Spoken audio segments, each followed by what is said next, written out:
नमस्कार किसान साथियों, स्वागत है आप सभी का एक बार फिर से मालवा की खेती यूट्यूब चैनल पर।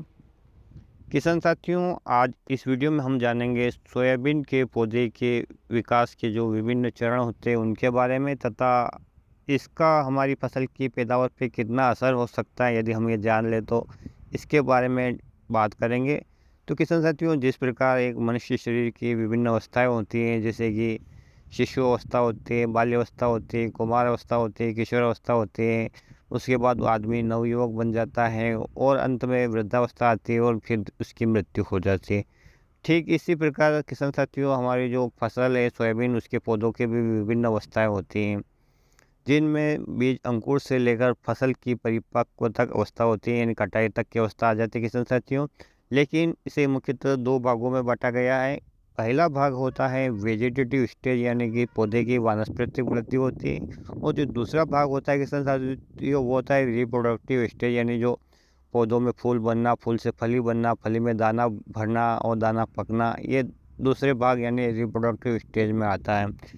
इसके प्रत्येक जो स्टेज है किसान साथियों, जैसे कि वेजिटेटिव स्टेज है, इसमें भी विभिन्न प्रकार के चरण होते हैं, जैसे कि V1 हो गया, V2 हो गया, V3 हो गया, या यूँ कहें साधारण भाषा में तो पहले बीज अंकुर होता है, फिर उसका बीज पत्र निकलता है, फिर 3-3 पत्तियों के हिसाब से उसमें पत्तियाँ निकलती हैं, फिर उनमें से अलग अलग शाखाएँ निकलती हैं।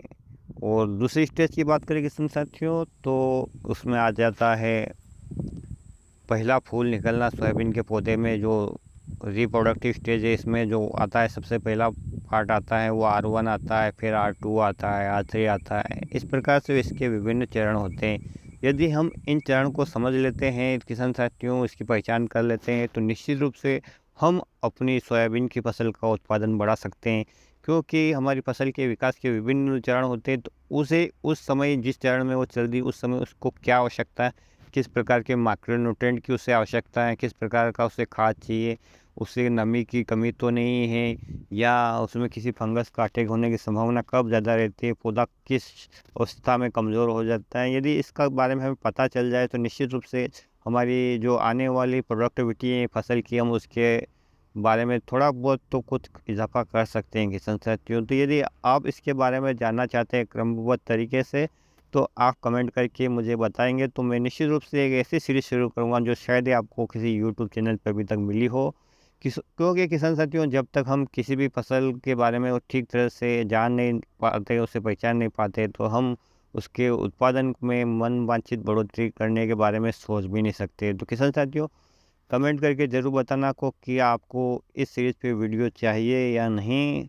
तो फिर मिलते हैं एक नए वीडियो में एक नई जानकारी के साथ। तब तक किसान साथियों, ख्याल रखिएगा आप अपना और अपने परिवार का। वीडियो देखने के लिए आपका बहुत बहुत धन्यवाद। जय हिंद, जय जवान, जय किसान।